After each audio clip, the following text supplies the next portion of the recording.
అందరికీ నమస్కారం. Welcome to live news. Yanamala Ramakrishnudu గారు తెలుగుదేశం పార్టీలో సుదీర్ఘ కాలం నుంచి ఉన్నటువంటి వ్యక్తి. అదేవిధంగా ఎన్నో పదవులు అనుభవించినటువంటి వ్యక్తి. తాజాగా ఈయనకి సంబంధించి ఆంధ్రప్రభ పత్రికలో ఒక కథనం ప్రచురించడం జరిగింది. అందులో భాగంగా యనమల రామకృష్ణుడు అవమాన నిష్క్రమణ అని చెప్పేసి ఒక టైటిల్‌తో ఈ యొక్క వార్తా కథనాన్ని ప్రచురించారు.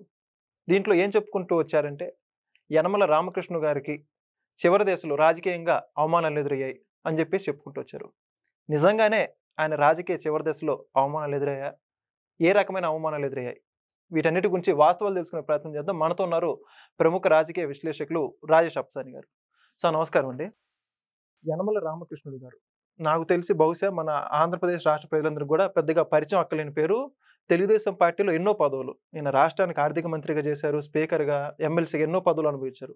అయితే ఈయనకి సంబంధించి ఆంధ్రప్రభ వార్తాపత్రికలో చెప్పుకుంటూ వస్తున్నారు ఏంటంటే, ఈయనకు అవమానానికి గురయ్యాడు. ఎమ్మెల్సీ వస్తుందనుకోని రాలేదని చెప్పేసుకొని అనేక రకమైనటువంటి ఊహాగానాలు చెప్పుకుంటూ వచ్చారు. నిజంగానే ఇంత సుదీర్ఘ అనుభవం ఉన్నటువంటి వ్యక్తికి అవమానం ఎదురైందంటే ఏమంటారు మీరు ఆ అంశానికి సంబంధించి? ఇవాళ 43 సంవత్సరాల ప్రస్థానం తెలుగుదేశం పార్టీ రేపు 29వ తారీఖు పూర్తి చేసుకోబోతుంది.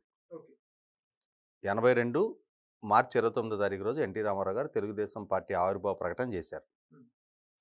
1983 జనవరి 5వ తారీఖు మొట్టమొదటి ఎన్నికలు ఎదుర్కొంది. జనవరి 9వ తారీఖు మొట్టమొదటి ప్రభుత్వం ప్రమాణ స్వీకారం చేసింది. ఆ జనవరి 9 నాడు ఎన్టీ రామారావు గారితో పాటు కలిసి ప్రమాణ స్వీకారం చేసిన ఒక నవ యువకుడు యనమల రామకృష్ణుడు గారు. అప్పటి వరకు మేజిస్ట్రేట్గా జాబ్ చేస్తున్న ఆయన ఎన్టీ రామారావు గారి పిలుపు మేరకు మేజిస్ట్రేట్ ఉద్యోగానికి రాజీనామా చేసి తెలుగుదేశం పార్టీలో చేరి తెలుగుదేశం పార్టీలో శాసనసభ్యుడిగా ఎన్నికైన మొట్టమొదటి టెన్యూర్లోనే ఎన్టీ రామారావు గారితో కలిపి మంత్రిగా ప్రమాణ స్వీకారం చేసే అదృష్టం దక్కించుకున్న నాయకుడు యనమల రామకృష్ణ. ఆ ఎన్నికతో మొదలుపెట్టి మొన్న జరిగిన మే 13, 2024 నాటి అసెంబ్లీ ఎన్నికల వరకు తెలుగుదేశం పార్టీ ఆవిర్భావం తర్వాత ఇప్పటికీ 10 అసెంబ్లీ ఎన్నికలు జరిగినాయి. ఈ 10 అసెంబ్లీ ఎన్నికల్లో స్వయాన యనమల రామకృష్ణుడు గారు 7 సార్లు పోటీ చేశారు. 7 సార్లు పోటీ చేసి 6 సార్లు నెగ్గారు. 7వసారి ఓటమి చెందారు. ఓటమి చెందిన యనమల రామకృష్ణుడు గారిని ఎమ్మెల్సీగా ఎంపిక చేశారు. అంటే కంటిన్యూషను ఆయనకి 7వసారి కూడా పదవి దక్కినట్టుగానే భావించాలి. అంటే ప్రత్యక్ష ఎన్నికల్లో ఓడిన ఎమ్మెల్సీగా ఎంపిక చేయడం ద్వారా ఆయనకైతే పదవి ఇవ్వబడింది. ఆ తర్వాత అదే స్థానం నుంచి జరిగిన 8, 9 సార్లు అసెంబ్లీ ఎన్నికలు వీరి రాజకీయ వారసుడిగా వారి సోదరుడు యనమల కృష్ణుడు గారు పోటీ చేశారు. తర్వాత మొన్న జరిగిన 10వ ఎన్నికల్లో వీరి రాజకీయ వారసురాలుగా వీరి కుమార్తె దివ్య గారు పోటీ చేశారు, నెగ్గారు. అంటే ఇక్కడ ఏమర్థమైంది మనకి? తెలుగుదేశం ఆవిర్భావం తర్వాత జరిగిన 10 ఎన్నికల్లో ఆయన కానీ ఆయన వారసులుగా వారి తమ్ముడు కానీ వారి కుమార్తె కానీ పోటీ చేశారు. అంటే తెలుగుదేశం పార్టీ వారికి మాత్రమే ప్రాధాన్యత ఇస్తూ వేరే అభ్యర్థి గురించిన ఆలోచన కూడా చేయలేదు అక్కడ. అయితే ఆయన పోటీ చేయటం, లేదంటే ఆయన సూచించిన వారికి టికెట్ ఇవ్వడం.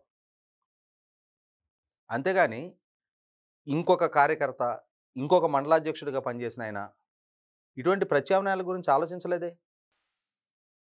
అదే సందర్భంలో 6 సార్లు ప్రత్యక్ష ఎన్నికల్లో నెగ్గిన యనమల రామకృష్ణుడు గారు 2 సార్లు ఎమ్మెల్సీగా కొనసాగారు. 2 సార్లు 12 సంవత్సరాలు.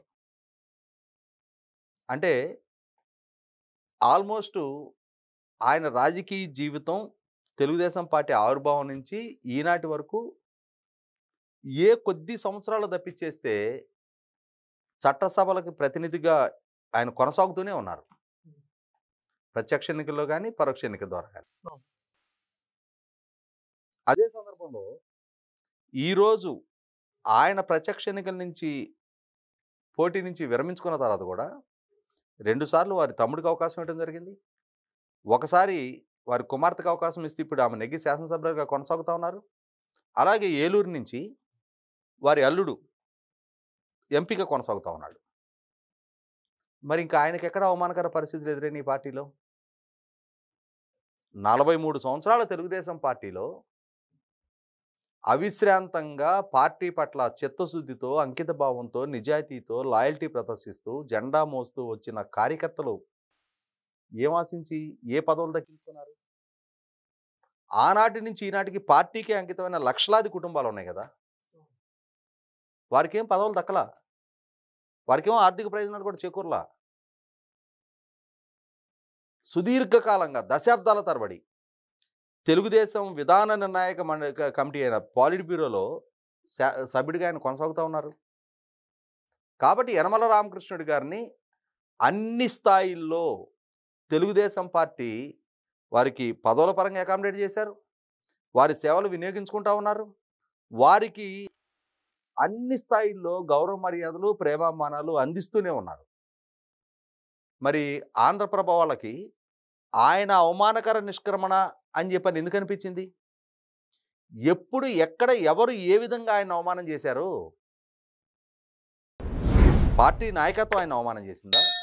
పార్టీ శ్రేణులు ఆయన అవమానం చేశారా? పార్టీతో ఆయనకి ఎక్కడైనా గ్యాప్ వచ్చిందా? పార్టీ పాలిట్ బ్యూరో నుంచి ఆయన తప్పించారా? ఆయన ప్రాతినిధ్యం పార్టీలో లేదు, నీ సలహా సూచనలు మాకు అవసరం లేదు అని చెప్పని ఎవరైనా ఆయన్ని అవాయిడ్ చేస్తూ వచ్చారా? ఏమీ జరగలేదు కదా. వారి కుటుంబానికి ప్రాధాన్యత ఇస్తూ వచ్చారు. వారి కుటుంబ సభ్యులు వాళ్ళ రాజకీయంగా అవకాశాలు దక్కించుకొని ఇప్పుడు చట్టసభలో ప్రతినిధులుగా కొనసాగుతూ ఉన్నారు. ఇప్పటికీ పార్టీలో సీనియర్ మోస్ట్ నాయకుల్లో ఒకరిగా ఆయనకు ఆ గౌరవ మర్యాదలు దక్కుతూ ఉన్నాయి. ఇంతటి సుదీర్ఘ నేపథ్యం, ఇంతటి స్థాయి ప్రాతినిధ్యం ఇంకే కుటుంబానికి దక్కింది? ఇవాళ పార్టీ వ్యవస్థాపక అధ్యక్షులు ఎన్టీ రామారావు గారి కుటుంబం తర్వాత అంతటి సుదీర్ఘకాలం తెలుగుదేశం పార్టీలో అన్ని పదవులు చేసిన ఇంకే నాయకుడు ఉన్నారు? మరి అటువంటి యనమల రామకృష్ణుడి గారికి అవమానకర నిష్క్రమణ అని చెప్పని ఆంధ్రప్రభ రాయటంలో వారి ఉద్దేశం ఏంటి? యనమల రామకృష్ణుడి గారికి అవమానం ఎదురైందా? యనమల రామకృష్ణుడి గారిని గౌరవించి వారికి అన్ని స్థాయిల్లో పదవులు, హోదా కట్టబెట్టి ఈనాటికి పార్టీతోటి ఒక ఎమోషనల్ కనెక్టివిటీ కలిగి ఉండే పరిస్థితులు కళ్ళ ముందు కనిపిస్తూ ఉన్నప్పుడు ఈ విధమైన తప్పుడు కథనాలు రాయటం ద్వారా పత్రికా స్వేచ్ఛ మాటున, పత్రికా స్వేచ్ఛ ముసుగులో ఈ విధమైన దుష్ప్రచారాలు రాజకీయ పక్షాల మీద చేయటం ఎంతవరకు ఆయా పత్రికలకి హేతుబద్ధం? ఎంతవరకు అది సహేతుకమైన రాత అనుకోవాలి? 100కి 100 పాళ్ళు ఈ విధమైన కథనాలు వండి వార్చడం ద్వారా జరగని అంశాలను జరిగినట్టుగా చిత్రీకరించడం ద్వారా, జరగని అవమానాన్ని జరిగినట్టుగా కథనాలు వండి వార్చడం ద్వారా మీ పత్రిక విలువ పెరగదు, మీ స్థాయి మీరు తగ్గించుకుంటున్నారు. అదే సందర్భంలో ఇంత సుదీర్ఘ అనుబంధము, ఎమోషనల్ కనెక్టివిటీ ఉన్న పార్టీ పట్ల ఆయనకేదో లేని విముఖత పెంచే ప్రయత్నం చేస్తున్నారు. ఆయన పార్టీ పట్ల ఏదైనా అసంతృప్తితో ఉన్నారని మీ దగ్గర వ్యక్తం చేశారా? 3వ ఎమ్మెల్సీ దక్కించుకోలేకపోయారు అని చెప్పని అంటున్నారు. ఎస్, ఇప్పటికీ ఇంకా పార్టీలో పదవులు దక్కాల్సిన డిజర్వ్డ్ పీపుల్ చాలామంది ఉన్నారు. ఇన్ని దశాబ్దాలుగా యనమల రామకృష్ణుడి గారికి అవకాశం కల్పిస్తూ వచ్చింది పార్టీ. ఇప్పటికీ వారి రాజకీయ వారసులుగా కూతురు, అల్లుడు చట్టసభలకు ప్రాతినిధ్యం వహిస్తూ ఉన్నారు. ఇటువంటి పరిస్థితుల్లో ఇంకా కొత్త వారికి కూడా అవకాశాలు ఇవ్వాల్సిన బాధ్యత పార్టీ మీద ఉంది. కొత్త జనరేషన్ పార్టీ పట్ల అటాచ్డ్గా ఉండి పార్టీ కోసం పనిచేస్తూ ఉన్నప్పుడు వారికి అవకాశాలు కల్పించడం నేరమా?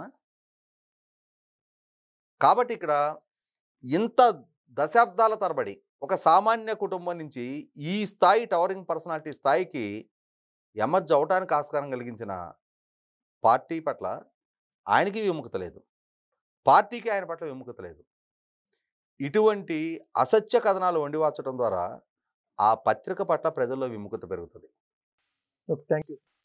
Please subscribe to Leo News for more videos.